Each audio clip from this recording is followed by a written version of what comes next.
अगर आप घूमने के शौकीन हैं तो ये खबर खास आपके लिए है। आज मैं आपको बताने वाली हूँ छत्तीसगढ़ के मॉरिशस के बारे में, जिसका नाम है बुका झील। प्रकृति के दिल में बसी ये झील सिर्फ एक जल स्रोत ही नहीं, ये सुकून की वो जगह है जहाँ वक्त भी थम सा जाता है। बुका झील की गहराई लगभग 400 से 500 फीट तक है।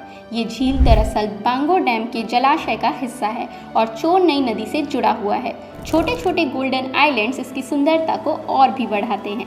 यह सिर्फ घूमने के लिए नहीं बल्कि एडवेंचर जैसे बोटिंग, कैंपिंग, घुड़सवारी, वाटर स्पोर्ट्स के लिए बहुत अच्छा स्पॉट है। बोटिंग के दौरान आप इस झील में बने कई द्वीपों का लुत्फ भी उठा सकते हैं। सिर्फ इतना ही नहीं, झील किनारे ग्लास हाउस, टेंट, रिजॉर्ट और कॉटेज जैसी सुविधाएं भी मौजूद है। सुबह की ठंडी धूप से झील का पानी चांद जैसा चमकता है। दिन बढ़ने पर यह हरा हरा दिखता है और शाम को इसका दृश्य मनोरम हो जाता है। आखिर ये झील है कहाँ, ये जानने के लिए आप एक्साइटेड तो होंगे ही ना। तो मैं आपको बता दूं कि बुका झील कोरबा से लगभग 41 किलोमीटर दूर है और हसदेव बांगो डैम के पास स्थित है।